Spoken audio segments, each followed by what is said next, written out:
안녕하십니까. AR인베스트먼트 하창모입니다.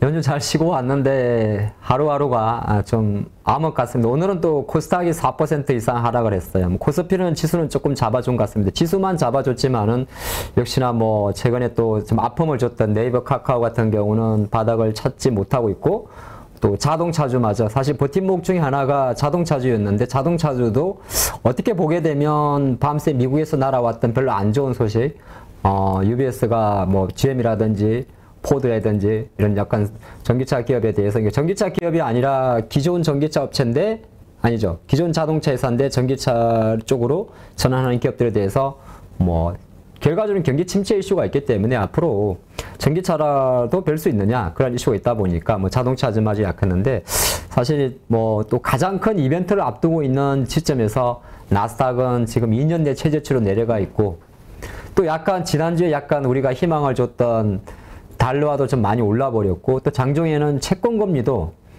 우리가 보통 T노트를 10년물이라고 이야기를 하는데요, 많이 오르다 보니까 상당히 좀 오늘도 우울했던 그런 하루가 됐던 것 같습니다. 하나씩 좀 이야기해 보도록 하겠습니다.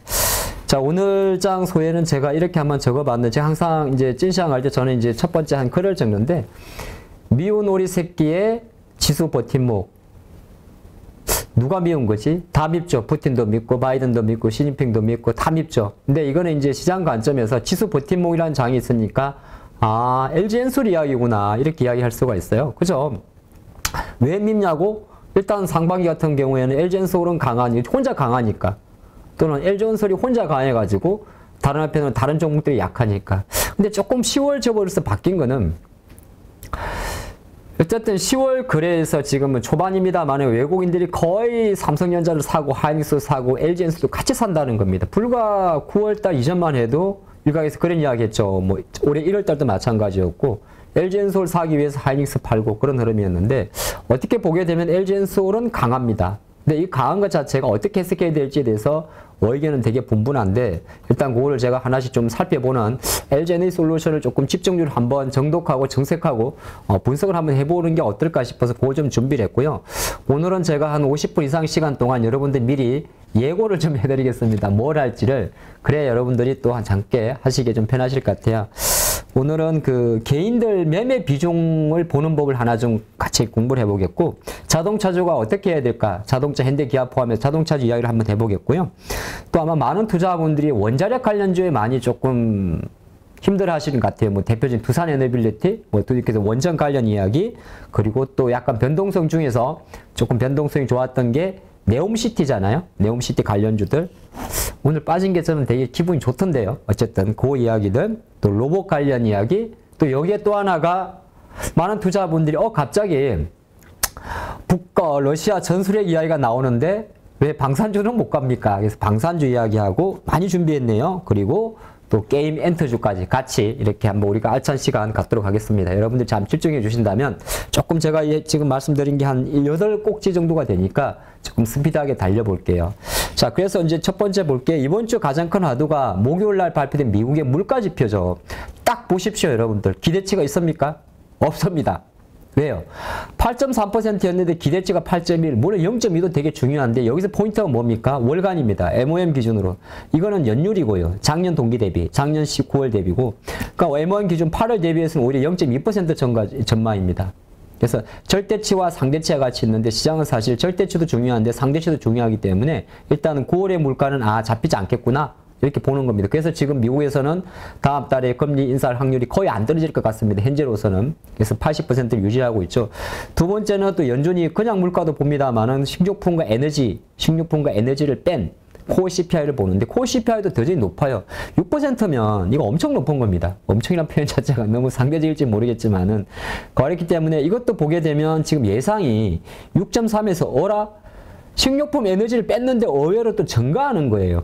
그럼 똑같습니다. 우리가 지난번에 바로 한 달 전이죠.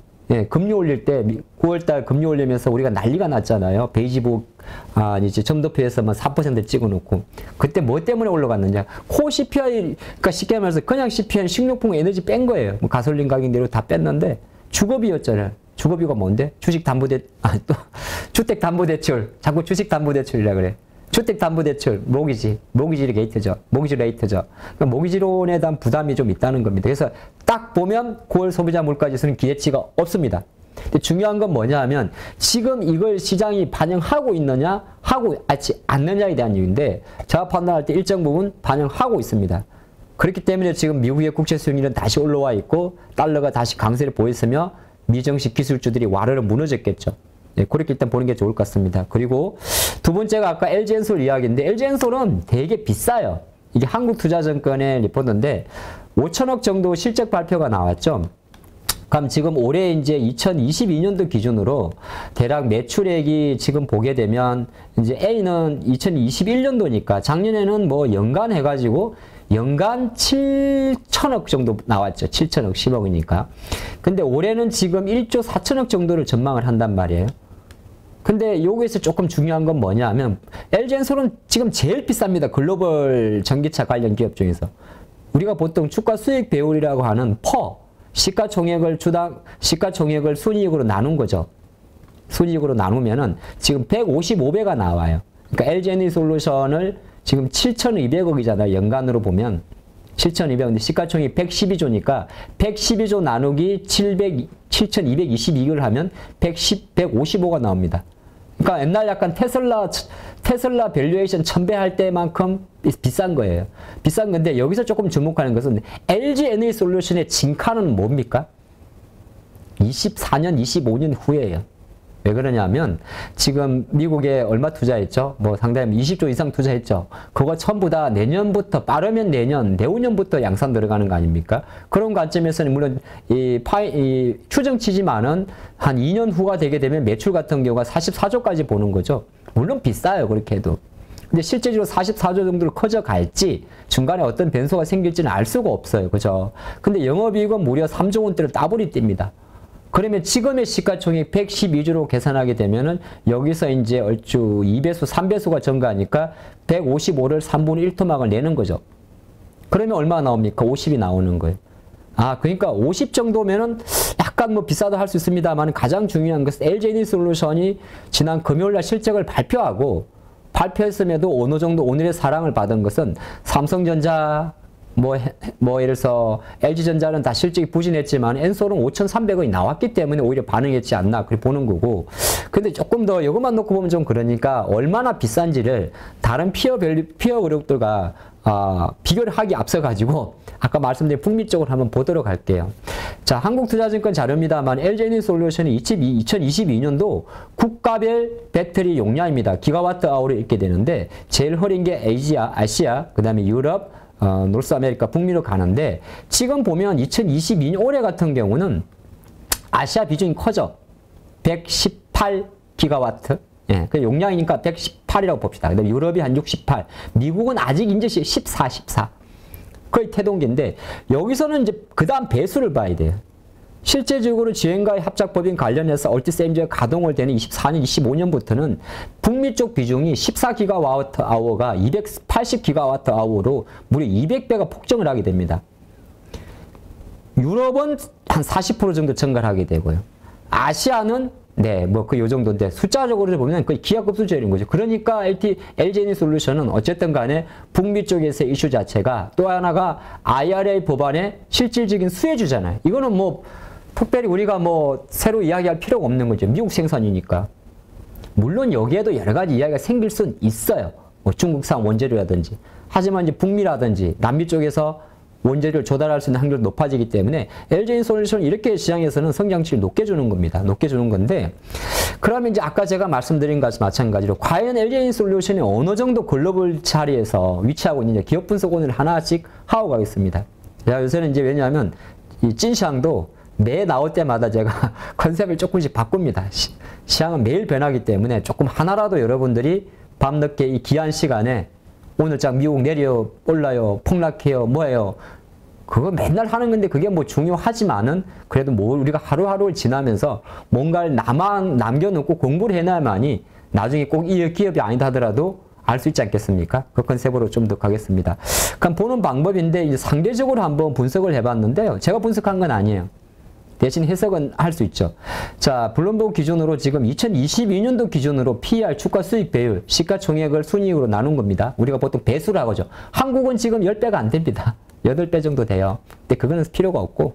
그럼 LG엔솔은 지금 실적 기준으로는 113배. 중국의 세계 1위 CATL은 37배. LG가 엄청 비싼 거죠. 그래서 LG엔솔이 30만 원 상장할 때 엄청 말이 많았던 거죠. 그때 어차피 LG, CATL 비교해버렸으니까. 자, 그리고 지금 전 세계에서 제일 잘 나가는 비아디. 비아디 같은 경우는 이제 비아디는 뭐 전기차 회사입니다만 어쨌든 71배 정도. 그 다음에 테슬라의 배터리를 납품한 일본의 파나소닉이 한 10배 정도. 그 다음에 지금 이제 계속 몸집을 키워가는 SDI가 23배 정도. 그러니까 전체 배터리나 뭐 2차전지 관련주 평균 PR이 대략 35배인데 LG 에너지솔루션은 4배 이상 비싸죠. 그렇죠. 근데 가만히 잘 보면 이게 아까 말 25년으로 한번 옮겨 볼게요. 아까 그 말대로 정말 LG엔솔의 북미 시장의 캐파 자체가 지금 14기가와트에서 280기가와트로 그 200배 이상 급증하고 그 상황에서 40조 후반의 실적을 보이면서 3조 원대 중후반의 영업이익을 보였을 경우 가정했을 경우를 보게 되면 안 비싸집니다. 딱 30배까지 확 내려와 버려요. 그러면 거의 이제 그래도 다른 것보다는 조금 비쌉니다만 사실 이 데이터는 오류가 좀 있는 게 다른 기업들은 보수적으로 잡은 것 같아요. 그렇죠? 이 친구들도 충분히 클 수가 있거든요. 근데 어쨌든 간에 다시 성장주가 50배 미만으로 내려오게 되면 어느 정도 물론 그러니까 또 그런 것도 있어. LG에너지솔루션의 주가가 뭐 2035년 5년 후에도 영원할까 그럴 것 같지는 않습니다. 주가는 미래를 반영하기 때문에 실제적으로 어느 정도의 밸류에이션을 용납을 하는 겁니다. 속도가 빠르기 때문에. 근데 여기서 이제 우리가 원래 성장주 관점에서는 주가 수익 배율 퍼를 많이 보는데 그렇지만 워런 버핏이 좋아하는 수표가 하나 있어요. 근데 이거를 사실 저도 성장주에 붙일까 말까 하다가 아까 LG엔솔 지금 잘났다고 좀 칭찬하는 바람이기 때문에 일부러 붙여줬습니다. 사실 성장주에 ROE는 잘 안 쓰는데 제가 너무 여러분들이 그럴까 봐 붙여줬어요. ROE는 뭐냐면 리턴 오브 어닝스입니다. 그러니까 쉽게 하면서 주가 수익 자기 자본 이익률입니다. 내가 에쿼티 내 자본으로 얼마 정도의 수익을 내냐. 어떻게 보면 이제 자금의 효율성을 나타내는 대표 가치 분석의 어떤 기본 지표인데 보통 ROE는 금융주 분석할 때 많이 하고 워런 버핏은 이런 지표를 되게 중요합니다. 가치 투자하시는 분들은. 근데 ROE를 놓고 보면 이제 LG엔솔이고 밑에 뭡니까? 이거 LG엔솔, 그러니까 CATL, BRD, 파나소닉, SDI입니다. 오버 똑똑해. 되게 좋습니다. 지금 22년도 기준으로는 LG엔솔은 이미 ROE가 이렇게 낮아요, 오히려. 이건 낮습니다. 이건 낮으면 안 좋은 건데 낮습니다. 그만큼 좀 비싸다는 거죠. 근데 일본의 파나소닉이나 SDI랑 비교했을 때는 그렇게 나쁘지가 않습니다. 오히려 이제 CATL 같은 경우는 어떻게 보게 되면 오히려 CATL 주주 입장에서는 LG엔솔 때문에 저평가 받는 겁니다. 이것만 놓고 보면. PR도 반밖에 안 되는데 자기 자본 이익률은 2배수예요. 근데 이제 어떤 걸 좀 관을 주냐면 2055년도로 가게 되면 그제서는 LG에너지솔루션이 ROE가 2자릿수로 올라옵니다. 2자릿수로 올라오더라도 어느 정도 여전히 높아지는 건 사실인데 그러니까 다른 것보다는 이거는 숫자가 높은 게 좋은 겁니다. 근데 뭐 CATL이나 BRD보다는 조금 허립니다만은 다른 한편으로는 그래도 자기 자본률이 보통 2자릿수까지 들어오게 되면 어느 정도 자본의 효율성 면에서는 긍정적이게 하는 거거든요. 그래서 LG에너지솔루션은 어떤 성장주의 기업이 있기 때문에 지금 만약에 정말 2025년에 밸류가 한 30배 초중반으로 내려가는 상태에서 자기 자본 이익률이 한 10%까지 올라온다 그러면은 그걸 보고 아마 시장이 조금 반응하지 않나 그 생각도 같이 해요. 물론 수급이 많은 걸 좌우하지만은 요거 한번 좀 살펴봤습니다. 증권사의 모든 예측치가 항상 맹신을 하지 마. 절대 맹신하지 마십시오. 좋을 때는 이렇게 해석되는구나. 좋으니까 이렇게 해석되는 거예요. 나쁘면 아까 말씀드린 이 데이터를 가지고 제가 디스해버릴 거예요. 그쵸? 야, 무슨 성장주의를 가지고 ROE로 분석을 하냐? 이런 식으로 말이죠. 자, 그래서 LG에너지솔루션 한번 PR 관점에서 주가 수익 밸류 관점에서 얼마 정도 거품이 끼어 있는지를 한번 살펴봤고요. 제가 왜 거품이란 말을 썼냐 하면은 저는 지금 이 기업의 주가는 쉽게 안 빠질 것 같습니다만은 다른 한편으로 놓고 봤을 때는 이제 LG에너지솔루션이 미우신 분들한테는 거품이라고 보일 수밖에 없기 때문에 한번 이 부분을 살펴봤고 결론은 LG에너지솔은 어차피 연기금하고 외국인이 사랑해가지고 쉽게 안 빠질 것 같네요. 자, 두 번째는 섹터 개별 이야기인데 이제 애플페이 오늘 저도 이제 장중에 잠깐 트레이딩을 해봤던 종목인데요. 이게 계속 나왔던 이야기죠. 아직도 미정이긴 해요. 예. 근데 이제 요렇게 이제 업데이트 해라. 그래서 이제 그런데 여전히 애플페이는 여러분들이 포탈에 쳐보면 이렇게 나올 겁니다. 이제 어느 정도 위치냐. 근데 전 세계 이제 결제 기준에서 여러분 아시겠습니다. 비자 카드가 제일 크고요. 그러나 보통 이제 여기서 이제 알리페이나 마스터카드인데 알리페이나 마스터카드는 거의 도진 계진이고, 그러니까 도진 계진 표현 좀 그런가?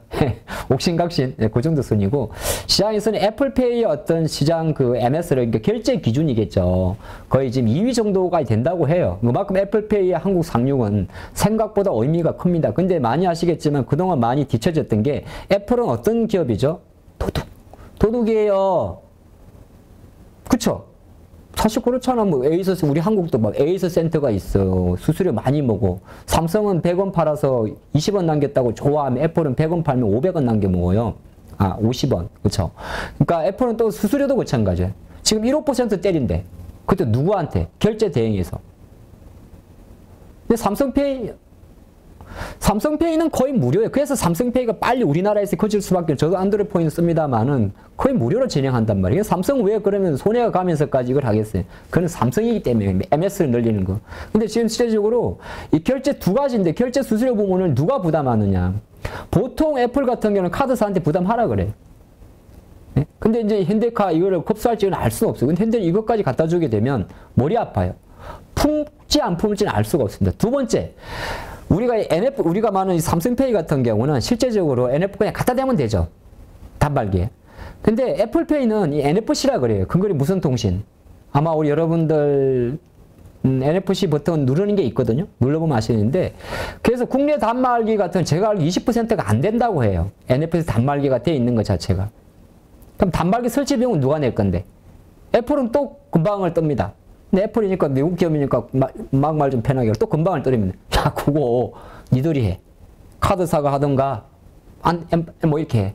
그래서 약간은 지금 요거 자체가 어느 정도 노이전이 있습니다. 근데 가장 중요한 건 뭐냐면 지금 현대카드가 가장 앞장서서 나오기 때문에 과연 현대카드가 이걸 모든 걸 신고 갈지 안 갈지는 알 수는 없어요. 근데 워낙 지금 올해 같은 경우 왜 이걸 이야기를 하냐면 물론 관련 기업은 생각보다 많이는 없습니다. 많이는 오히려 피해 기업을 입을 조금 많을 수도 있고요. 첫 번째로 삼성전자 입장에서도 좋은 건 아닙니다. 애플페이의 공격은. 왜냐하면 우리 한국에서 지금 애플 아이폰의 초반 러시가 너무 세기 때문입니다. 예, 그건 아시겠지만은 삼성의 점유율이 조금 한국에서 상대적으로 떨어진단 말이에요. 지금 제가 알기로는 한 70%, 예, 조금씩 떨어집니다. 우리 애플의 점유율 올라가거든요. 우리나라 기준이에요. 페이는 대부분 우리 한국인이고, 애플, 알리페이는 중국 사람들이 쓰는 거고.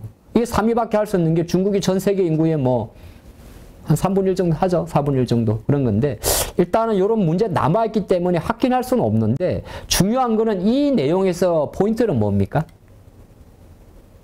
결정적으로 애플페이가 우리나라에 들어오려 그러면은 이 단말기가 깔려야 되는 거죠.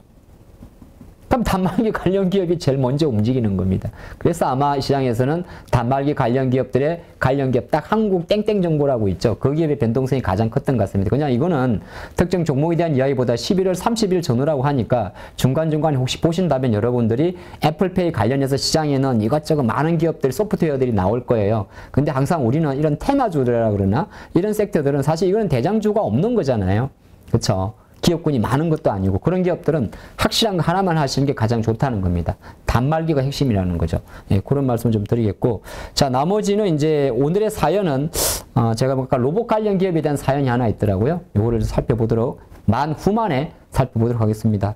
그래서 아까 좀 초반에 말씀드린 마찬가지로 오늘 장 이제 첫 번째 매매 비중에 대한 이야기인데 이제 공부하는 시간입니다. 예, 오늘 장 치수를 조금 놓고 보면 코스피 쪽은 그래도 2190 정도로 마감을 했어요. 왜? 외국인들이 주식을 샀으니까. 근데 최근에 외국인들이 주식을 참 열심히 삽니다. 많이는 안 사요. 지금 7거래일 연속 들어왔는데 하나, 둘, 셋, 넷, 다 7거래일이에요. 7거래일이면 근데 7거래일 동안 외국인들은 뭘 살까요? 뭐 여러분들 다 아는 내용입니다. 예, 외국인들은 최근 7거래일 동안에 최근 5일만 보셔도 될 것 같아요. 거의 삼성전자, 하이닉스, LG엔솔 삽니다. 삼성전자를 가장 많이 샀고요. 한 6,700억 정도. 그리고 하이닉스를 4,001조 정도가 이제 삼성 하이닉스입니다. 아까 저 7거래일 때 누계를 합치면 1조가 안 되거든요. 1조가 안 돼요. 7거래일 동안 전체 누적은. 근데 이제 섹트로 들어가게 되면 삼성전자 하이닉스를 둘이 합쳐서 1조, 그리고 LG엔솔을 1,400억, SDI까지, LG화학까지, 이렇게까지. 근데 아이러니하게도 지금 시장 흐름을 잘 놓고 보면 실제적으로 지수만큼이나 강합니다. 그렇죠? 예를 들어서 삼성전자도 마찬가지인데 지금 삼성전자는 저는 이런 생각이 드는데 뭐 좋고 나쁨을 보다 막 적극적으로 사고 나쁘고 그런 투자 관점은 아닌 것 같아요. 왜 그러냐면 외국인들이 사긴 사요. 그냥 성의 없이 사요. 이게 무슨 표현이야? 팔 때는 200~300만 주씩 팔았잖아요. 사긴 사는데 그렇게 성의는 안 보여요. 그럼 무슨 말이야? 그냥 패시버 자금들이 일정 부분 산다 봅니다. 그러니까 삼성전자는 굳이 이 한 번에 지금 약간 리바운스가 있었고 지수만큼이나 그러고 나면 그냥 주가랑 같이 움직일 것 같아요. 그렇죠? 주가랑 같이. 그렇기 때문에 삼성전자는 지금 투자 의견을 내라고 그러면 그냥 갖고 있어요. 추가 매수, 뭘 추가 매수를 해? 삼성전자 추가 매수 하려면 내가 시장이 여기다가 바닥이라는 2150포인트에서 단계적으로 찍고 간다는 다시는 2130으로 가지 않는다는 그런 자신만의 뷰가 있어야 돼. 그게 없으면 삼성전자는 안 하시는 게 좋습니다. 근데 의외로 삼성전자의 6천억보다 투자재별 동향에서 조금 더 탄력성이 좋은 게 하이닉스인데 하이닉스도 피봇에 걸려 있어요. 피봇이란 게 뭐지? 마디에. 딱 9만 원, 지금 10% 올랐다니. 근데 하이닉스는 삼성전자보다는 조금 여유가 있어요. 여유가. 그러니까 하이닉스 같은 경우도 지금은 어떤 거냐면 주식은 최근 증시 자체가 여전히 큰 관점에서 많이 빠진 상태에서 바닥을 다지는 주간이잖아요. 월봉에서는 안 보입니다. 주봉에서 뭔가 주봉의 모양을 그리는 거거든요. 차라리 찐 베팅은 주봉 기준으로 지수가 지난주 주가 수준 뭐 예를 들어서 2220 정도 그때 왔을 때 베팅해도 늦지 않습니다. 당장 만약에 내일 지수가 2220까지 5일선 회복하면 그때 베팅해도 늦지 않아요. 어차피 이걸 땡기는 친구들은 여기서 지수가 20~30포인트 땡기는 건 3명이면 됩니다. 하이닉스, 엔솔이면 돼요. 어차피 네이버, 카카오는 시가총액 10위 밖으로 밀려 있어요. 그죠? 밀렸기 때문에 그건 중요하지 않아요. 근데 외국인들이 어쨌든 간에 소극적이지만 이 종목을 사고 있다는 거고 그 관점에서 한번 살펴봤는데 코스닥이 오늘 좀 많이 빠졌어요. 코스닥은 개인들의 매매 비중이 압도적으로 높습니다. 오늘 매매 비중을 보면 사실 이렇게 밖에 안 팔았는데 많이 빼질 일인가 이렇게 볼 수 있는데 최근에 약간 기관 수급에서 뭘 보는 거냐면 이것만 보면 안 돼요. 뭔데? 제일 요새 애들이 사람들 말로 지금 잡을 안 쓰긴 애들이 내가 수익을 내줘가지고 페이를 받는. 자, 금융투자 월급 받죠? 너무 적나라한 표현입니까? 펀드 손실 났다고 매니저가 월급이 안 나오는 게 아니죠. 보험사 매니저들 투신 마찬가지죠. 근데 일정 부분 플러스 인센티브로 수익 구조를 가져가는 친구들이 있네.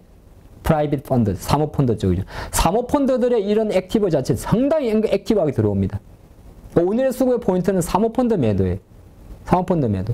그리고 증권사들은 아시겠지만 코스피 시장은 외국인들이 우리가 주도를 하는 거고요.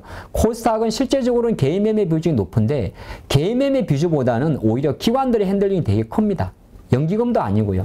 연기금은 코스피 단위입니다. 그러면 금융투자 쪽에서 이렇게 630억을 팔았으면 딱 제일 먼저 볼 때 뭘 봐야 되냐면 코스닥 수급에서는 참 코스닥 금융투자 뭐 사고 팔았는지 봐야 됩니다. 그러면 왜 기관들 중에서 코스닥 같은 경우 코스닥을 보게 되면 사실 구분 없는데 코스닥은 지금 보면 그냥 팔아요. 1위 셀트리온, 2위 BM, 3위 에르멘토, 그 다음에 시가총액 상위에 있는 CJ-ENM, 또 에코프로까지. 기관들은 지금 하는 매매 행태를 보게 되면 약간 많이 빠져있는 반도체주 조금 삽니다. SMA, HPSP. 이 친구들이 우승 첨단 수집 왜 이런겨? 이런 거 마약을 하는 거 아니야. 자, 이런 것만 사고 있기 때문에 지금은 사고 있다기보다는 오히려 팔고 있습니다. 그래서 우리가 개인 투자가를 볼 때는 뭐냐면 이게 우리가 보통 매매 비중을 보게 되거든요. 야, 공부 많이 하는, 공부하고 가요. 예. 우리가 보통 보게 되면 코스피 쪽은 개인이 43%, 외국인이 33%, 기관 22%. 근데 실제적으로 절대치에서 개인의 비중이 43% 하지만은 가장 핸들링이 강한 파워가 강한 쪽은 외국인입니다. 개인들은 퍼져 있고요. 장기적으로. 그러니까 절대 수치는 개인이 43%입니다만 외국인의 영향력이 압도적으로 큽니다. 외국인과 연기금. 예, 요게 이제 가장 큰 거고 코스닥 같은 경우는 상대적으로 오히려 80% 정도의 개인 투자가 매매 비중을 가져갑니다. 그래서 무슨 이야기를 하냐면 코스닥 시장은 개인들의 멘탈이다 그런 이야기합니다. 지금은 개인들의 멘탈이 틀리다 못해 바닥까지 다 틀리거든요. 특히 올 전 4% 빼버리면. 왜? 감내는 했을 거예요. 그치. 뭐 주말에 장을 봤으니까. 미국 증시 봤으니까. 빠지겠진 했지만 너무 어처구니서 뺐는데 코스닥 같은 경우는 외국인은 의미가 없어요. 사실은. 거의 다 검은머리라 보면 되고요. 거의 대부분이 기관 싸움입니다. 기관 잘 보시면 비중은 4%인데 이 친구들 중에서 단타 성향이 금융투자 4% 중에서 절반이 다 금융투자입니다. 이걸 보니까 아 내가 결정적으로 코스닥은 정권사 이게 단타 애들하고 우리 개인들의 싸움입니다. 그래서 개인들이 아까도 봤지만은 기관들이 많이 파는 종목들은 그냥 대부분이 개인들이 사게 되는데 다 빠져버립니다. 약간 오늘은 또 HLB 같은 경우가 시가총에서 많이 빠졌죠. 근데 얘네들이 원래 매매가 좀 빨라요. 근데 한 가지 중요한 거는 만약에 지금 SME 주가도 그러고 이런 종목이 만약에 계속 빠진다면 기관들이 비중을 줄이는 겁니다. 네, 그런 거 좀 보시면 좋을 것 같습니다. 그렇게 이렇게 해서 잠깐 봤고, 근데 아까 보다 보니까 기관들이 약간 차를 누가 팔아요. 누가 팔았는데 외국인이 파는구나. 자동차 이야기로 바로 넘어가겠습니다. 오늘은 빨리빨리 달릴게요. 자, 자동차는 이제 미국부터 다시 보고 와야 되는데, 테슬라는 그냥 테슬라예요. 아, 그래? 그것도 무슨 소리야? 테슬라는 차를 만들던 회사가 아니라 그냥 전기차로 시작한 스타트업 기업이죠. 근데 스타트업 기업으로 출발해서 가장 높은 인지도와 판매량을 보인 기업이죠. 그렇죠? 테슬라는 테슬라. 현대차, 기아차를 테슬라랑 비교하면 된다, 안 된다? 꼭 안 되는 건 아닌데 조금 결이 다르다. 현대차는 그럼 누구랑 비교할 수 있지? 똑같죠. 뭐 폭스바겐이라든지 기존에 이제 내연기관차 팔던 애들, 폭스바겐 아니면은 우리 GM이라든지 포드라든지 그렇게 보이는데 약간은 최근에는 이런 이야기를 해요. 자동차 쪽으로 조금 자금이 빠집니다. 이 현대차 차트 때요. 내가 누가 파는지를 봤는데 하필이면 이거는 누가 파는 거죠? 예, 펀드에서 빼는 겁니다. 투시는 펀드예요. 어떤 펀드인데? 액티브 펀드입니까? 아니요. 대부분이 지수 관련 패시브 펀드들. 근데 외국인도 약간 소원해요. 또 개인만 사고 있습니다. 근데 약간은 지난번까지만 해도 9월 초중순까지만 해도 이 기아 현대차가 19만 원대까지만 버텼을 때만 해도 그림이 깨지질 않았었어요. 뭐 시장이 같이 깨진 것도 있습니다만 현대차의 요 월봉을 한번 보시게 되면 9월 달까지 한 18만 원대 초중반에 버텨줄 때만 해도 괜찮았는데 9월 중하순 이후 이제 시장 빠진 것도 같이 좀 계절 같이 했는데 요 타점이 됩니다. 요 타점. 9월 거의 마지막 주가 되는데 이때부터 보게 되면 확실히 공격적으로 수급이 좀 빠지고 있어요. 9월 한 초중순부터 펀드 쪽에서 펀드에서 비우는 거죠. 도대체 왜 비울까? 저는 알 수는 없어요. 근데 펀드들이 비우면 그냥 비우는 겁니다. 이건데 중요한 건 얘들과 싸우면 안 돼요. 얘들과 싸우면 안 됩니다. 그럴 때 이제 조금 공부하는 방법은 과연 주가 상승폭이 좀 두드러졌는데 이게 기관이 많이 팔아서 그런 건지 아니 외국인이 덜 사서 그런지를 보는 방법이 있습니다. 그거는 뭐냐 하면 주가와 수급을 그래프로 보시면 됩니다. 예, 그래프로 보시면 지금 보는 화면에서 맨 하단이 9월 16일부터 빠지는데 현대차의 주가 흐름이고요. 여기서 보는 가는 핑크색 글자가 외국인 수급입니다. 현대차 29%를 갖고 있죠. 근데 기관들이 급하게 팔죠. 그럼 이건 뭡니까? 외국인, 그러니까 예를 들어서 지금은 그런 대형주들은 한번 타점 놓치면 고생을 하는데 외국인들 계속 사고 있는데요. 주가 그것만 믿고 가다가는 이거 그냥 당합니다. 기관들이 어쨌든 간에 현대차를 비운다는 이게 좋다 나쁘다의 논리보다 가장 중요한 거는 지금 현재에서는 급하게 저는 이런 말 급하게 추가 매수나 신규 매수를 논하지 않았으면 좋겠어요. 왜? 결정적으로 이렇게 때린 게 기관이라면 그 친구들이 들어올 때 사야 됩니다. 지금은 장의 변동성이 커지기 때문에 그냥 단순하게 가격적으로 놓고 보고 제가 조금 조심스러운 게 밖에서 보면 가격을 보고 살라 그래. 삼성이 5만 원 깨면 살 거야. 뭐 네이버 15만 원. 에이, 그럼 그렇게 아니야. 그거는 정말 위험한 거야. 우리가 백날 배운 추세 추정 외 그 다음에 절대 수급에 지지 마라. 수급과 맞서지 마라. 그거 지는 거거든요. 그러니까 지금 자동차 기아도 보십시오. 기아도 지금 보게 되면 거의 비슷해요. 또 투시인 또 봐요. 이거는 갖고 있는 사람 입장에서 참조를 하셔야 되는 거예요. 그러니까 무조건 내려간다 안 그게 종이 중요한 게 아니에요. 어쨌든 간에 종국에는 다시 어떤 그림에서 다시 오겠죠. 82,000도 올 거고 안 옵니까? 시골로 가는 똑같지. 근데 많은 투자분들이 아니면 이제 때를 기다리시는 분들이 그 타점에 대한 이야기. 차트 보고 사면 안 돼요. 특히나 대형주들은 차트도 보긴 보는데 그 다음에 가격적으로 8만 원에서 빠졌으니까 7만 원 깼으니까 이런 거 별로 안 좋은 전략이에요. 오를 수도 있어 내일 당장 7만 천이 찍고. 근데 특히나 대형주 관점에서는 지금 자동차를 기관들이 좀 빼고 있구나. 요걸 갖고 가십시오. 빼가지고 배터리 사는지 삼성전자 사는지는 알 수는 없지만 어쨌든 기관들이 이걸 빼고 있구나. 혹시 정한펀드 자금 마련하려고? 그럴 수 있는 거고 예를 들어서. 그건 이제 내피셜이지만 흘러가시고. 근데 왜냐하면 사실 옛날 그렇게 자금 만들었었거든요. 그래서 그런 거고. 자, 근데 또 하나 관점에서는 그러다 보니까 이제 SL 같은 기업들을 좀 많이 본단 말이에요. SL도 똑같아요. 근데 한 가지 여러분들이 이제 주목할 건 뭐냐면 어쨌든 요 정도 수급이면 작정하고 섹터 매도를 해피우기로 얘네들끼리 모여가지고 커피 마시면서 작당 논의를 한 겁니다. 야, 자동차 비중 줄이자. 뭐가 찌라시 돌아오니 그건 우리는 알 수 없어요. 우리는 보이는 대로 반응해야 돼요. 내가 SL 회사 IR 담당자에 전화한다고 가르치는 것도 아니고 그 친구도 알 수도 없고 알아서도 안 됩니다. 그쵸? 어쨌든 간에 시장에서 뭔가 자동차주에 대한 비중을 좀 줄이고 있어요. 그러면 딴 거 보지 마. 그냥 딱 지금 자동차주는 한 가지 포인트, 기관들이 수급을 줄이고 있기 때문에 걔네들이 수급이 멈추거나 들어올 때 그때까지는 내가 저점을 논하지 말자. 내가 신규 매수든 주가 매수든 그때 하자. 꼭 그렇게 하시기 바랍니다. 저는 그 이야기를 드리겠고, 두 번째가 약간 무거운 이야기인데 비덴트인데요. 여러분들은 절대 여기에 다칠 일은 없으리라 봅니다. 항상 주식하는 것 중에서 주식이 원래 이렇게 무서운 거거든요. 무서운 겁니다. 무서운 건데 이게 이제 물론 이 방송을 시청하시는 분들은 쌍방울이나 이런 종목이나 에디슨이나 이런 종목을 매매 안 했으리라 봅니다만은 혹시라도 광림 포함입니다. 너무 개별이라 제가 언급을 안 하려고 그러다가 근데 해드리는데 오늘 3개 정도 종목이 상한가를 갔어요. 비덴트, 아시는 분 다 압니다. 이쪽 연결고리를 비덴트, 인바이오젠 좀 밤늦게 좀 시퍼런 거 보이도록 죄송합니다만은 절대 잊지 말라고 말씀드리는 겁니다. 그 다음에 버킷, 이정재고 전후에서 다 필요 없습니다. 자, 이 주식이 그런 게 있어요. 지금 국정감사 시절이기도 합니다만은 지금 금융감독 누굽니까? 검사 출신이죠. 근데 검사 출신 분이 또 옛날 출신이 회계사 쪽이죠. 그런 걸 떠나가지고 이제 사회 현상을 보면서 그런 거 보는 방법인데 지금 가장 사회적으로 조금 뜨거운 이슈가 뭐죠?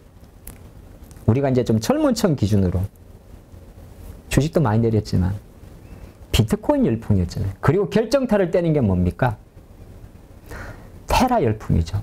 그쵸? 그래서 그쪽 인터폴 어떻게 이야기 나오죠. 그리고 이런 쪽 같은 경우는 사실 대부분이 정부에서 조금 지난해부터 바뀐 건데 대부분이 무자본 M&A와 좀 연결이 돼요. 무자본 M&A. 그래서 휴림 로봇이라는 혹시 로봇 관련주 아세요? 로봇이 그렇게 대장인데 왜 얘는 빠지는 거야? 미치겠어. 나도 로봇 갖고 있는데 얘도 로봇이라고 그랬는데 왜 얘만 빠지는 거야? 얘는 왜 안 움직이는 거야? 이렇게 볼 수 있는 거거든요. 이게 왜 그러냐면 우리가 보통 말하는 개별주들 전환사채 발행하고 BW 찍는 애들은 대부분이 만약에 하나에 여러 번 상한가에 세력이 있으면 그게 쉽게 말해서 우리가 아파트 담보 잡고 이렇게 사죠. 사고 뭐라 그러지? 갑자기 기억이 안 나네. 이거 잡고 저거 사고, 이거 잡고 저거 사고. 그래서 어떤 개인이 혼자서 100채 갖고 있죠. 그러다 빵 터지죠. 이 밖에 M&A 시장도 실제적으로는 무자본 M&A도 있긴 있습니다만 다른 한편으로는 상장회사 여러 개를 갖고 핸들링하는 기업들이 많아요. 그게 지배구조가 되게 섞여 있죠. 어쨌든 간에 정부에서 가상화폐 빗썸을 공격한다는 거는 공격이나 체크한다는 거는 여러 가지 어떤 색깔이 있을지 모르겠지만 그거하고 연루된 기업들은 생각보다 투자자들 심리 자체가 얼어붙어 버릴 수가 있습니다. 그런 이슈 자체가 있기 때문에 형님은 항상 주식을 좀 투자하실 때는 그냥 카드라 종목을 하시면 안 돼요. 이게 앞으로 또 제가 제 말 꼭 기억을 하시고 2월 달에 동일한 사건 또 나옵니다. 항상 실적 발표할 즈음이나 아니면은 2월 달 감사보고서 시즌 들어오게 되면 저는 그런 이야기를 드려요. 주식이 우리가 물릴 수 있어요. 여러분 안 있으면 삼성전자만 그런 게 아니야. 극한 예로 이상한 거 물린 게 한두 개였습니까? 좋아요. 카카오뱅크 물렸어요. 이 회사 없어지지 않죠. 물론 10분의 1 토막이 났기 때문에 다시 9만 원이 가리란 희망은 없을지 모르겠지만, 근데 거래 정지가 생겨가지고 거래 정지되고 하면 어떡해? 그건 내가 아무 희망이 없는 거예요. 꼭 그런 거 염두하시고 항상 주주들의 어떤 구성 자체가 조금 물어보세요. 꼭 여러분들은 꼭 이 다친 일 없을까 보고 말이 나왔으니까 어떻게 하면 좋겠습니까? 뭘 어떻게? 제 말은 벌써 한 것 같습니다. 자, 그런 이야기고. 자, 다른 섹터 하나 보겠습니다. 그 두산 에너빌리티 관련해서 이제 원전인데, 원전 같은 경우는 제가 몇 개 한번 종목을 쳐볼게요. 이게 두산 에너빌리티입니다. 두산중공업이죠. 그 다음에 우리나라 원전 수준은, 원전은 대부분 단독으로 가는 게 아니잖아요. 그렇죠? 국가 대 국가의 비즈니스입니다. 한전기술의 어떤 차트입니다.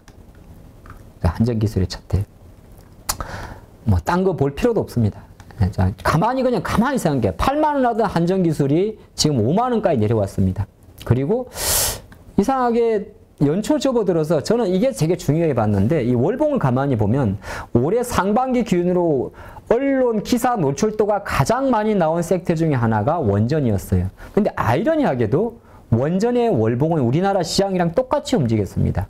그 말은 뭐냐 하면, 원자력 쪽 같은 경우가 지금 상황에서는 약간 뭐라고 이야기할까, 지금 어떤 현상이 생겼습니까? 시장과 지금 저희 생각인데, 지금은 그때그때 다르냐가 아니라 지금은 다시 유가가 어느 정도 고공행진을 좀 잡아주는, 물론 유가 오르면 또 원전 좋은 거 아닙니까? 그거 이슈보다는 에너지 대란 이슈고, 하나가 원전이라는 것 자체가 한편을 놓고 보면 차세대 원전, 그러니까 차세대 에너지원에 대한 이슈보다는 지금은 시장 자체가 에너지 대란이기 때문에 오히려 저는 발전 효율 측면이나 속도 면에서는 시장은 다시 화력 발전에 대한 이슈를 넓힐 겁니다. 왜?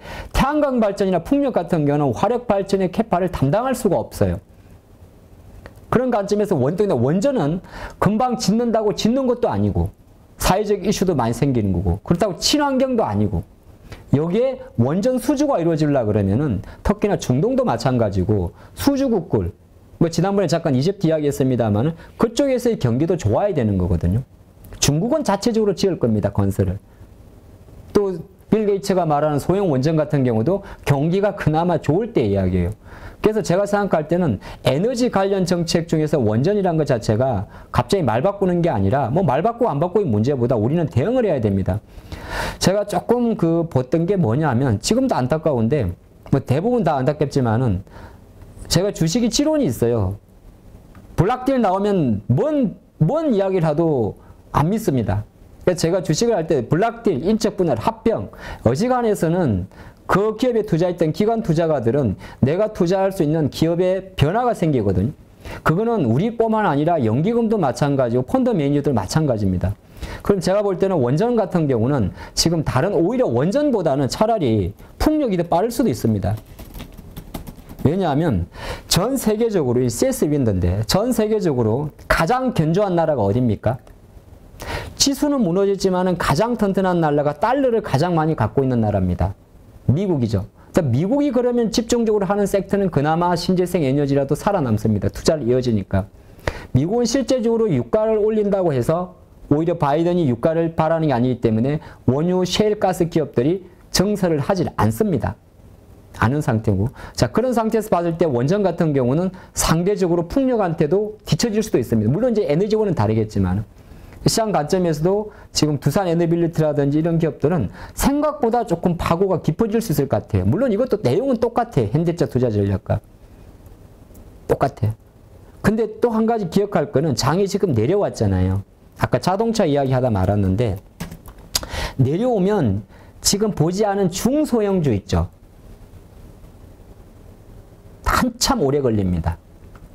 예를 들어서 기아보다 SL이 조금 더딜 수도 있고요. SL보다 화신이 또 더딜 수도 있습니다. 그 왜 그러냐면 장이 정추세를 갈 때는 개별주들이 더 잘 가요.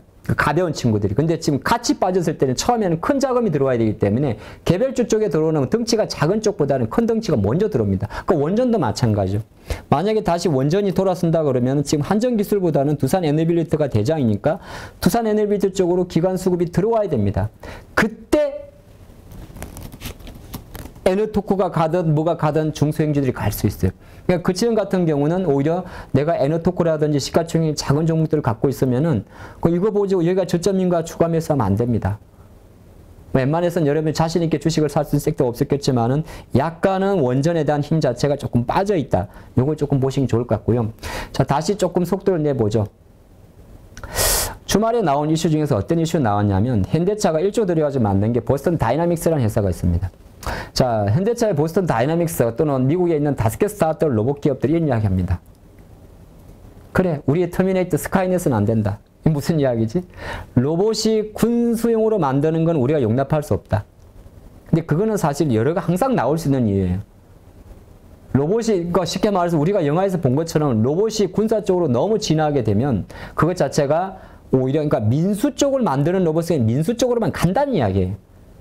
그렇다고 군사용 로봇이 발전 안 한다는 게 아니라 군사용 로봇이 뭐가 있습니까? 무인 정찰기 군사용 로봇 아니에요? 무인이 들어간 거? 그쵸? 하지만 이제 만약에 우리가 보스턴 다이나믹스에 나온 그 스파시아는 4발 달린 개가 또는 뭐 저기 일본 소니가 만든 이런 거 아니 얼마 전에 테슬라의 휴머노이드가 옵티머스가 갑자기 이거 저벅거리는 그 친구가 손에 총을 쥐게 하진 않겠다는 소리죠. 근데 그건 맞는 말이에요. 근데 이거 가지고는 사실 딴 건 없어요. 저는 로봇은 우리나라 군사용 로봇 쪽은 현대 로템 쪽 보면 돼요. 근데 지금은 이제 로봇 같은 경우는 사실 이쪽보다는 약간 그 뭐죠? 최근에 이제 가장 하도 서비스 로봇이 약간 대세잖아요. 대세란 표현 자체는 좀 그런데 우리가 말하는 협동 로봇. 그래서 지금 시장에서도 협동 로봇 그러면 딱 떠오르는 기업이 대부분이 레인보우란 말이에요. 왜냐하면 우리가 말을 아시겠지만은 두산 로보틱스는 비상장이니까. 비상장이잖아요. 두산의 자회사잖아요. 100%. 근데 그럼 두산을 매매하면 두산은 무겁잖아. 무거워. 조금 변동성이 커요. 그러니까 레인보우란 이런 종목들 같은 경우는 그나마 센 거예요. 그러니까 지금 똑같습니다. 그나마 센 친구들은 언제든지 움직일 수가 있어요. 그러니까 항상 제가 생각하는 게 뭐냐면 지수보다는 세야 돼요. 내 종목이 물론 다 빠지기 때문에 어쩔 수가 없는데 지수보다 만약에 더 못하다면 정말 나는 어떤 섹터에서 잘못된 판단을 하고 있고 그 친구를 우선적으로 나중에 일정 부분 현금화하던 비중을 줄여야 되는 거. 코스닥이 전저점을 갖고 있는데 이것보다는 차트가 나쁘다. 많죠? 무지하게 많을 것 같아요. 그러면 그 친구들이 나중에 올라올 때라도 늦게 올라오는 거예요. 또 반대로 지금 지수보다 높다. 근데 내일 같은 경우에 만약 지수 올라갑니다. 그럼 로봇이 내일 올라가느냐? 안 올라갑니다. 아, 그건 또 뭐예요? V자 반등이 나올 때는 원래 강했던 애들은 안 가요. 아, 그래요? 네. 만약에 내일 예를 들어서 장인지 또 갑자기 V자 그러면 원래 강했던 애들은 시부지 빠져버립니다. 왜? 빠졌던 종목에 대한 매력이 들어오니까. 네, 그렇기 때문에 내가 항상 주식을 한번 이제 포트를 짠다 그러면 그렇고 항상 포트를 볼 때는 내가 시장보다 지금 습관적으로 본인 계좌가 내 주식이 코스피든 코스닥 간에 지수보다 강한 종목, 똑같은 모양 아니면 약한 종목을 계속적으로 비중을 한번 보시는 습관도 되게 좋아요. 이거 뭐 하나 내려갔다고 막 다리 붙들고 있으면 답 안 나옵니다. 답 안 나오고 근데 이제 거꾸로 볼 때 지난번에도 말씀드렸는데 시장이 올라가려고 그러면 딴 거 없어요. 환율에서 어쨌든 답을 줘야 되지 않습니까? 환율에서. 달러가 그래도 다행스러운 건 장중에 뭐 우크라이나가 뭐 미사일을 쏘네 어쩌고 하다가도 지금 약간 113 정도에 있어요. 달러 114 넘어가면 그냥 답 없단 말은 그렇고 그냥 주식 뭐 저점 잡으려 하지 마요. 다시 112 밑으로 떨어지게 되면 알아서 시장 올라가고 있을 거고. 저는 그렇게 봅니다. 그렇게 보는 게 가장 깔끔할 것 같아요. 지수에다 줄 걷는 건 지금 현재로서 의미가 없습니다. 자, 미국이 금리를 올릴지 안 올릴지 나는 알 수 없지만은 여전히 미국의 10년물 국채금리가 이렇게 4% 정도에 있다면 여전히 시장은 기술주에 대한 부담을 가져갈 겁니다. 중국이 돈을 푼다고 하지만은 실제로 위안화 역의 쇼쇼에서 위안화가 7위안 초반으로 안 떨어진다면 중국은 계속 어려울 거다. 그래서 지금 중국이 돈을 아침에 풀든 말든 장기 대출 소요는 왜 자꾸 나오는겨? 자, 이렇게 풀든 말든 광고구나. 중국의 위안화가 이렇게 안 떨어지면 중국 정신이 약한 겁니다. 중국 정신이 약하면 한국 정신이 약한 거고. 예, 지금 그렇게 보거든요. 우리 뭐 꼭 그렇게 보죠. 왜냐하면 한국 통화와 이 원화와 위안화의 상관계수가 지금 너무 높아져 있어요. 아침에 데이터를 봤더니 우리나라 원화하고 중국하고 0.96이더라고요. 0.96이면 딱 붙어 다니는 겁니다. 환율 올라가게 되면 무조건 뭐 지금도 외국인 사고 있으니까 별로 반응은 안 돼. 투자 심리적으로 많이 쫓기는 거죠. 내일 한국이 금리 올릴 겁니다. 50bp 올린다고 하죠. 근데 가만 보면 금융주는 금융제대로 안 움직일 것이고, 금리 올린다고 말했던 뭐 개별주 관련해서 뭐 우리가 막 시장에서 말하는 뭐 리드코프라 그럽니까? 이런 종목들의 변동성이 되게 어려워요. 막 핵을 쏘내 많이 하는데도 방산 관련주의 주가 흐름은 별로 움직임이 되게 둔합니다. LIG 넥스원가이도 마찬가지죠. 이걸 뭘 어떻게 의미하느냐? 시장 전체적으로 지금 호재가 안 먹히는 상태. 일부 아까 말씀드린 미오노리 새끼 한 친구만 간단 말이에요. 자, 한 친구만 가지만은 어디 갔냐? 이 친구가 가기 때문에 한편으로 좋은 점은 지수는 잡아 있는데 나쁜 점은 이게 또 지수 눈 가리기도 하고 있어요. 그쵸? 지금 생각보다 볼 게 많아졌어요. LG엔솔 올라갔는데 지수는 잡아줄지 모르겠지만 에코프로 BM도 올라갔어요. 에코프로 BM 올라가면 뭐합니까? 지금 아까 말한 비덴트, 버킷, 인바이오 인센 때문에 위메이드를 때려버리는데 위메이드하고 왜요? 이거 피스미 투자했잖아. 게임 회사들과 NFT와 안 엮인 데가 어디 있어요? 가만히 생각해보면. 하이브는 안 그런가? 그쵸? 대부분 뭐 두나무 투자하고 그랬지 않아요? 뭐 이렇게 이런 말 하면 그렇습니다만 그물이잖아요. 약간 조금 뭐 그런 비해할 수 있지만. 그러니까 지금 펄어비스 같은 경우 억울한 거예요. 억울한다고 어디 하소연할 데가 없잖아. 시장이 그냥 게임주를 팔아버리는데. 지금 그렇게 봅니다. 그렇게 보기 때문에 그렇게 본다는 표현이 그런데 시장이 철저하게 지금 되게 오늘 특히나 근데 결론은 뭔데 오늘 코스닥은 조금 심했어요. 그건 한 건 찍고 내요. 심했어요. 쉽게 말해서 SM이 빠지는 건 어느 정도 그래 뭐 어차피 라이크 기획 관련 오케이. 근데 YG는 너는 YG는 약간 심리적으로 근데 블랙핑크고 뭐고 필요 없는 게 아니라 지금 여러 가지 생각할 수 있는 거 여러분들도 무슨 말인지 아죠? 그쵸? 최근에 뭐 마약 관련 뭐 여러 가지 그 상상하기 나름이에요. 어쨌든 기관 입장에서도 굳이 내가 굳이 리스크를 안고 부장님한테 요거도 먹으면서 안 터지를 뭐하러 갖고 있어. 뭐가 터질지도 모르겠는데 안 터지겠지만 그러니까 그런 게 있어요. 주식은 그냥 오죽하면 JYP의 투자 포인트가 혹시 여러분들 뭔지 아십니까? 가끔 물어보더라고. JYP 왜 이렇게 강해요? 특별히 언제쯤 투와 있어요? 예를 들어서 왜 이렇게 강해요 이게? 저는 그렇게 봤었거든요. 옛날에 한 말씀 드렸는데 특별하지 않았어요. 아 그래? 튀지 않았어요. 거꾸로. 튀지 않는 K-팝을 그대로 이어가니. 근데 그게 장점이란 말은 참 어떻게 보면 다른 한편으로는 다른 기획사들이 얼마나 큰 어떤 변곡이 있었던 걸 좀 볼 수가 있어요. 약간 그런 생각도 해봤어요. YG가 팔뚝이 쭉 강할 때 기사도 열어봐도 없어. 뭐 갑자기 SM이 S파 나온다고 그러고 하이브 뉴진스 없어. 근데 얘마저 무너진 건 뭐예요? 무너졌단 말은 좀 그런데 시장 분위기에 이런 거 좀 있기 때문에 이런 거 조금 그러니까 지금은 전체적으로 여러분들이 계속 근데 체크하세요. 어차피 나중에 올라올 때는 그 언젠지 상상 내려 언젠지는 알 수 없지만 올라올 때는 그나마 딱 두 가지입니다. 아까 제가 말씀드렸지만은 비싸든 싸든 간에 나름 이렇게 그림을 좀 그린 애들 막연한 그림은 안 돼요. 다시 LG엔솔 지금 화면 좀 띄워놨는데 막연한 그림은 안 돼요. 비싸든 틀리든 실적이 증가하고 이게 지금 실적이고 이게 모멘텀이잖아요. 어쨌든 일이 커진다더라. 어쨌든 커진다. 지금은 엄청 비싸지만은 말도 안 되게 비싸지만 어쨌든 이런 게 큰다더라. 그게 지금 시장에서 놓고 보면 사실은 삼성도 이제 당장 우리가 장이 워낙 왔다 갔다 하니 그런데 삼성도 당장 다음 달이면 아시겠지만은 이제 이재용 시대로 열립니다. 물론 이재용 시대가 어떤 큰 변화를 가져올지 모르겠지만 가만히 한번 생각해 보십시오.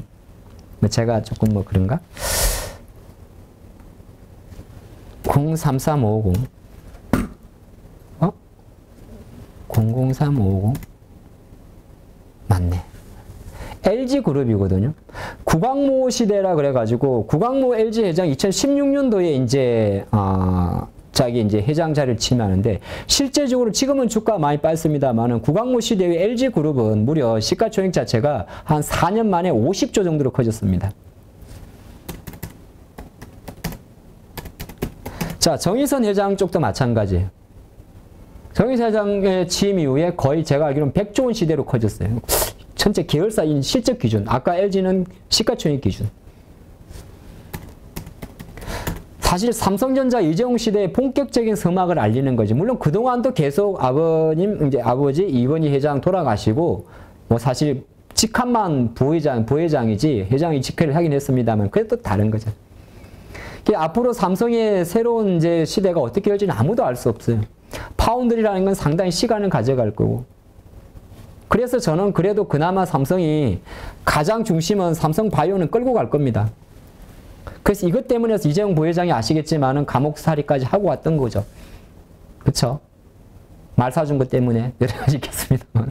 사실 말 사준 것 때문이보다는 네, 바이오 에피스와의 합병 이슈죠. 합병 이슈인데. 자, 어쨌든 간에 삼성은 바이오는 키울 거고. 그쵸? 키울 거고, 뭐 최근에 왔다 갔다 한 것처럼 파운드리 또 키우겠죠. 근데 파운드리 우리 눈에 잘 안 보여요. 사실. 몰라. 잘 모르잖아요. 잘 몰라. 티가 안 나. 그거 보고 있다 동진쌤이 캠 바닥 잡다가 나중에 언제 물릴지 몰라. 그쵸? 근데 그거는 이제 눈에 잘 드러나질 않아요. 삼성이 파운드를 키운다 소리. 생각보다, 여러분, 생각보다 안 드러날걸요? 드러납니까? 그냥 계속 뉴스만 나오잖아. 지난주에서 이번 주 뉴스 왜 많이 나온지 알죠? 삼성이 3년 만에 파운드리 포럼을 했거든. 미국, 독일, 한국. 포럼 하니까 이제 쉽게 말해서 하고. 또 이번 주에 삼성이 개발자 컨퍼런스가 있어요.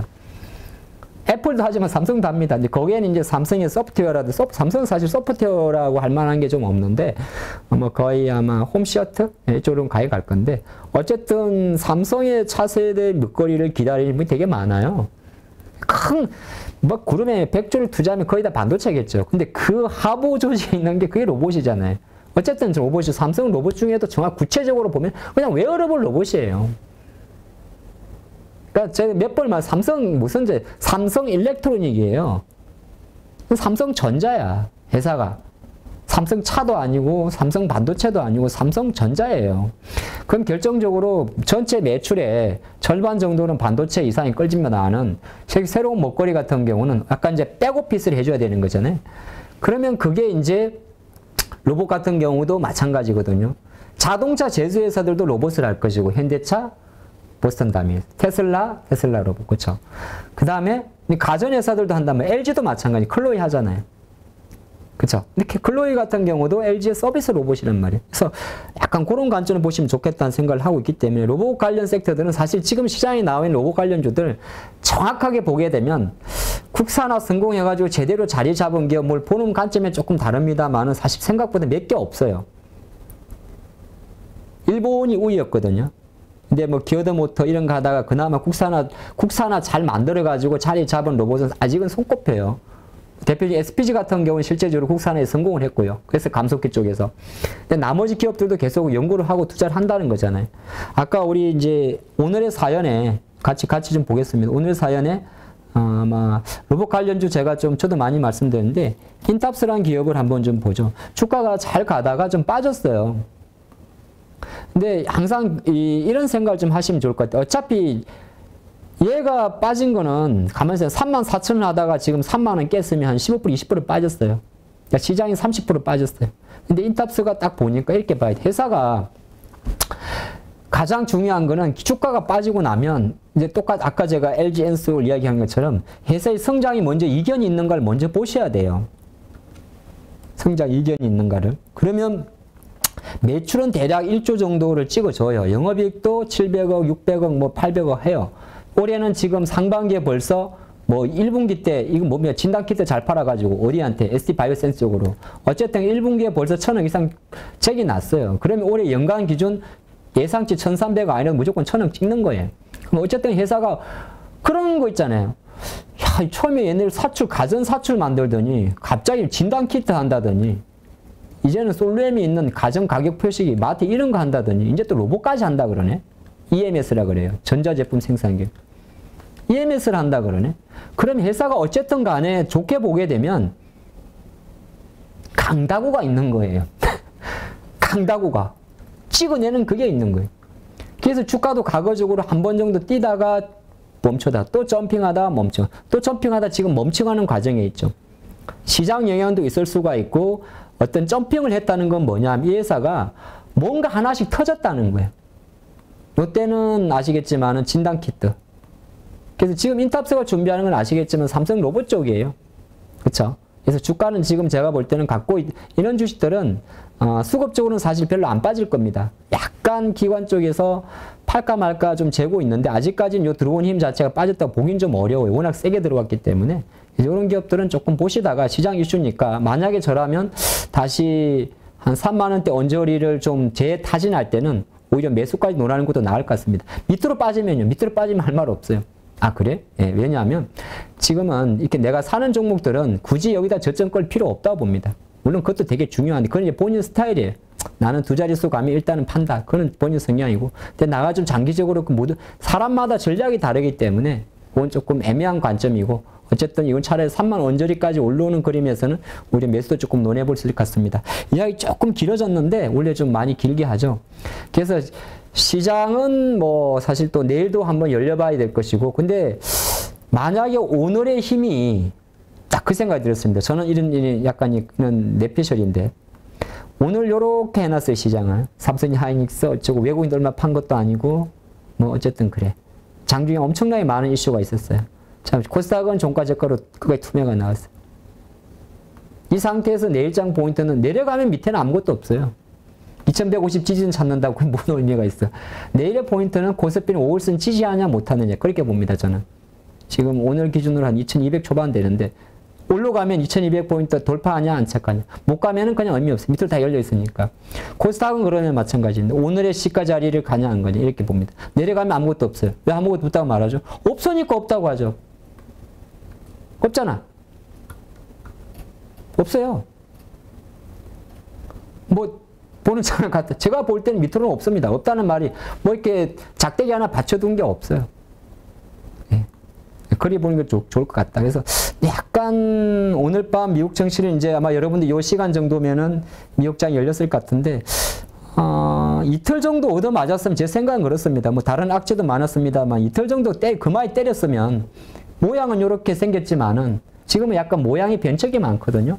한 번 정도는 다시 이격을 좁히지 않을까 그 생각을 하는 거고 지금 우리나라 지수가 이 자리이기 때문에 코스닥 자리가 이 자리이기 때문에 만약에 빠진다면 예상할 수 있는 차트는 내일 요런 자리가 되겠죠. 근데 결과적으로는 이런 자리라도 내일은 꼬리 난다는군요. 그럼 결론은 뭡니까?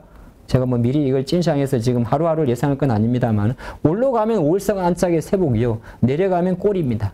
일단 그렇게 보는 게 좋을 것 같습니다. 오늘 좀 긴 시간 좀 많이 했는데 예.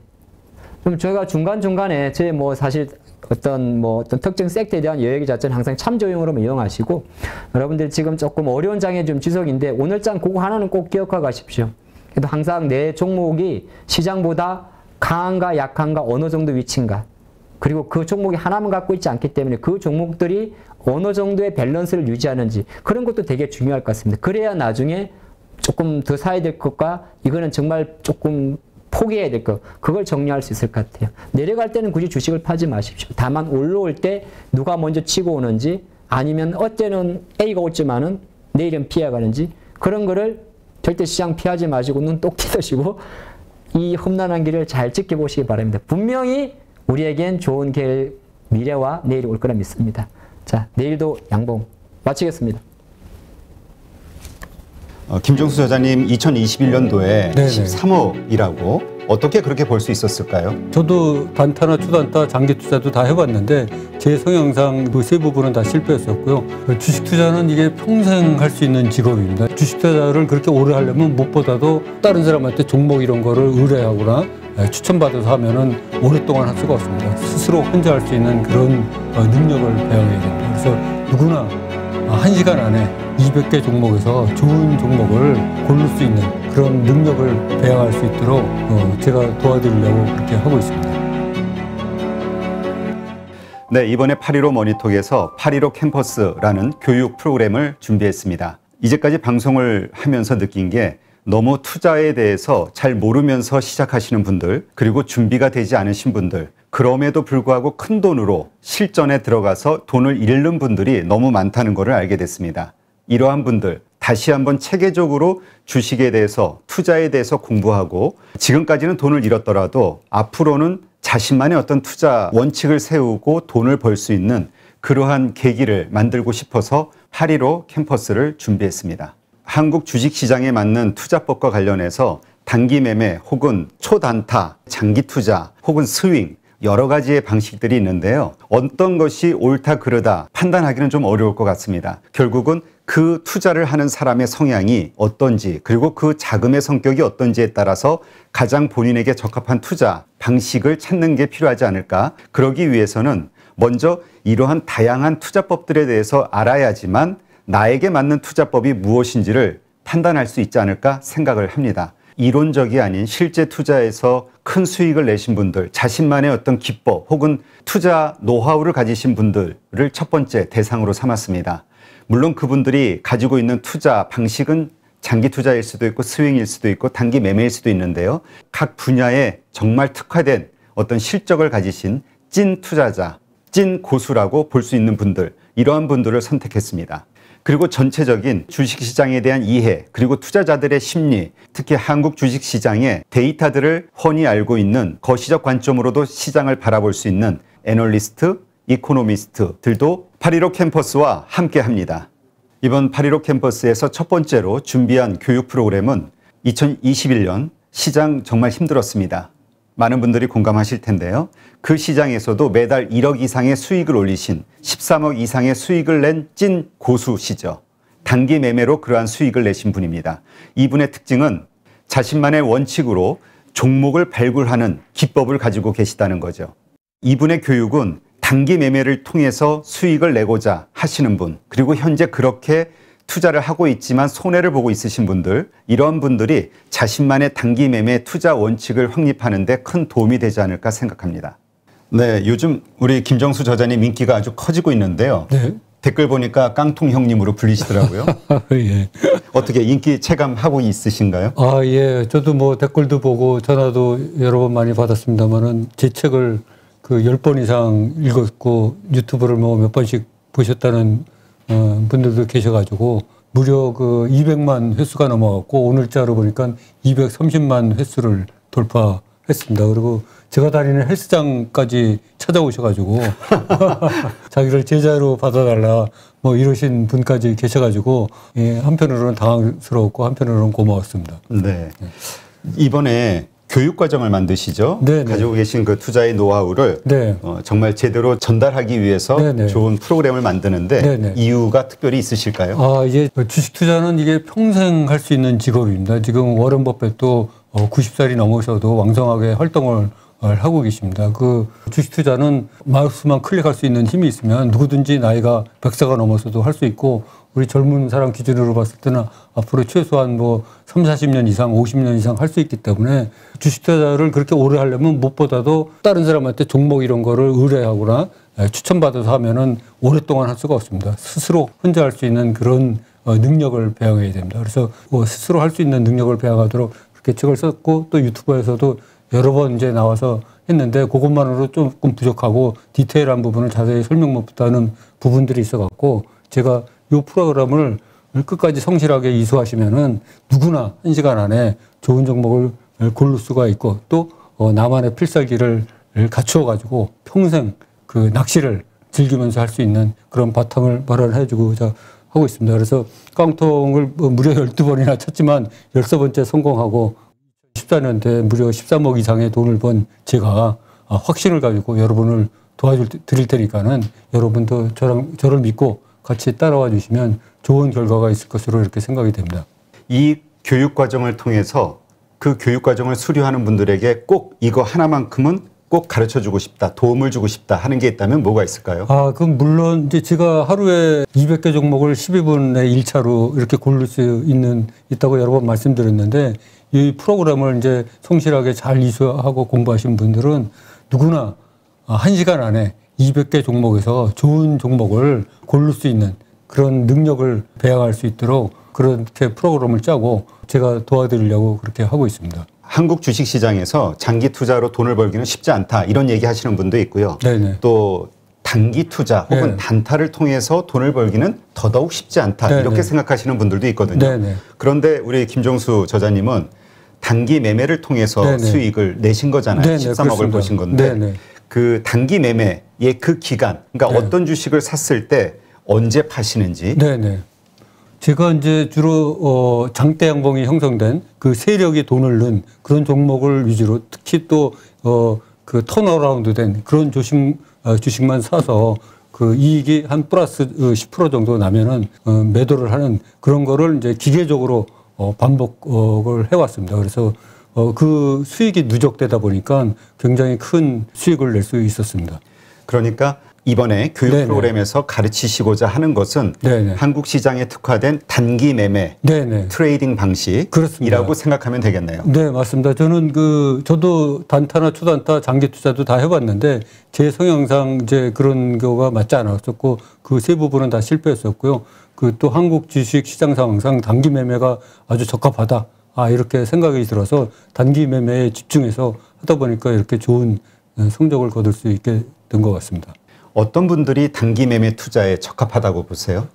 제가 생각하기에는 한국 사람들의 90% 이상은 단기 매매에 적합하다고 생각하고 있습니다. 왜요? 왜냐하면 한국 사람들의 그 성격이 그 빨리빨리 문화에 자리 잡고 있는데 이 단기 매매는 비교적 단타나 초단타보다는 느리지만 며칠만 해도 승부를 볼 수가 있고 평균 보유 기간이 장이 좋을 때는 뭐 1개월에서 2개월밖에 안 되고 또 뭐 장이 이렇게 요새 같이 안 좋을 때는 뭐 3개월에서 6개월 이렇게 자꾸 할 수 있기 때문에 한국 사람 성향하고 딱 맞는 거로 이렇게 생각이 됩니다. 자, 그럼 이번에 8.15 캠퍼스에서 어떠한 방식으로 그 단기 매매로 돈을 벌고자 하는 분들에게 네네. 그 노하우를 전수해 주실 건가요? 그 절대 사지 말아야 될 종목 12가지 유형이 있습니다. 그거는 제가 5만 건 이상을 거래하면서 제가 물렸던 거를 전부 분석을 해보니까 그 12가지 유형이 나오더라고요. 또 반드시 사야지 될 종목 유형도 12가지가 나옵니다. 그래서 모두 이 24가지가 있는데 이 24가지가 제 책에는 아쉽게도 한 가지 종목씩밖에 그 이해를 못 들었습니다. 근데 이번 영상에서는 종목을 순차적으로 이렇게 소거를 하면서 이게 왜 이렇게 됐는지, 왜 이런 일이 벌어졌는지, 결과는 어땠는지를 차근하게 설명을 드릴 거고요. 또 제 책에서 아쉬웠던 부분이 그 200개 종목을 한 개에서 5개 정도 좋은 종목으로 추리는 과정을 거의 축약적으로 설명을 했기 때문에 실제로 그 일반 분들이 책만 보고 쫓아오기는 굉장히 힘듭니다. 그래서 그 200개 종목을 일일이 하면서 이 종목은 왜 선택이 되고 이 종목은 왜 선택이 안 됐는지 그런 거 원인과 그런 거를 자세하게 설명드리면은 몇 번씩 보시다 보면은 스스로 그런 능력이 되지 않을까 이렇게 생각을 합니다. 그런데 이제 VOD 네. 강의만 보고 배운다는 게 쉽지 않다. 하다 네네. 보면은 생각과는 다른 네네. 여러 가지 어려운 문제들이 생기잖아요. 네네. 그래서 영상만 보면서 과연 배울 수 있을까 이런 생각 하시는 분들 있을 네네. 수 있을 것 같은데요. 네네. 그래서 저희가 이제 한 달에 한 번씩 그 라이브 방송으로 궁금하게 생각하시는 분들을 직접 소통을 하면서 궁금증을 받아서 그 자리에서 바로 대답을 드리고 이렇게 하는 그 시간을 마련해서 그 문제를 해결해 드리도록 하겠습니다. 8.15 캠퍼스를 통해서 평생 활용할 수 있는 종목 선정 방법을 여러분께 알려드리도록 하겠습니다. 그거 내 특급 비밀인데.